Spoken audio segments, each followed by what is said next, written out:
There's a rule in the Camino de Santiago that completely flips how most people think about trust and clarity.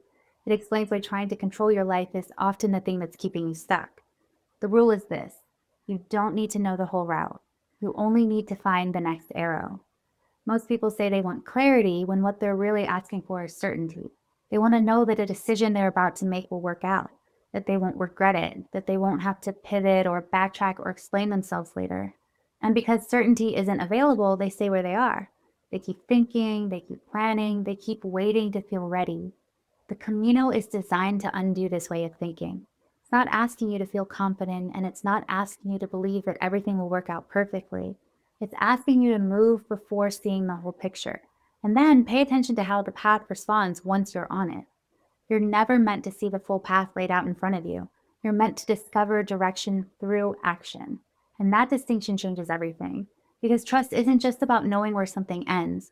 Trust is about learning how to respond while you're in motion. On the Camino, the arrows don't appear in advance. They show up after you've already committed to moving forward, after you've taken that first step. And life works the same way.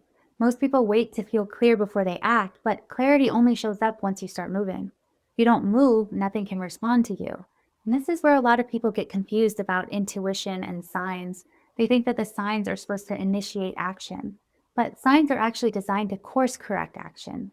You don't get them while you're standing still. Think about it like a GPS. You can put an address into your phone and you can stare at the map and you can zoom in and out and imagine every possible route. But until the car starts moving, the GPS can't tell you anything useful. It can't tell you if you're on the right road. It can't reroute you if you're wrong. It can't adjust to traffic or detours because you're not even on the road yet. Action has to come first. Information comes second. This is one of the most important things people miss about trust. Trust doesn't mean expecting everything to go perfectly. Trust means believing that you can adapt when it doesn't. And that's a very different skill. On the Camino, when people get lost, they usually know they're lost before they consciously admit it. There's this subtle sense of doubt, this quiet feeling that says, this doesn't feel right.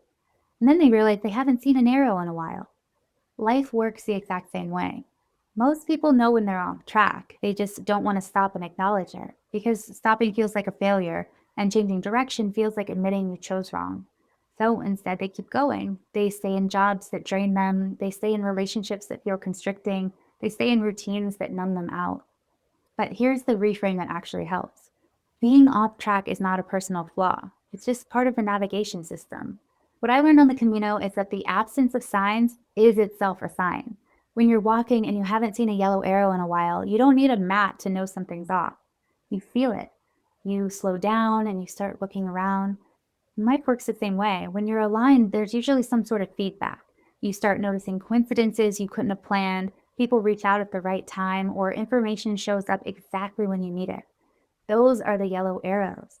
That's what people call synchronicity. And they don't appear when you're standing still. They show up when you're participating, when you've taken a step and life has something to respond to. Now, taking action doesn't guarantee the arrows forever. They show up as long as you're moving in alignment.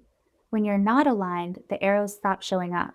Things start to feel heavy and forced, like you're pushing instead of participating. This is where you pause and you check the map to see whether you're still on the path or whether it's time to reroute. On the Camino, that pause saves you miles, and in life, it can save you years. People who seem lucky are usually just responsive. They notice the feedback sooner, they change direction faster, and they don't stay lost longer than necessary. And that's the real skill.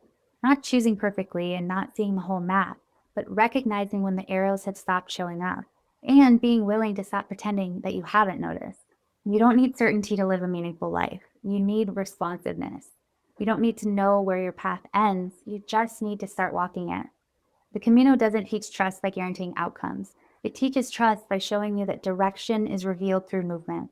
And life does the same. Clarity doesn't come before action, it comes from it. So if you're stuck right now, you don't need a 5-year plan. You just need a next step and the willingness to notice what happens after you take it.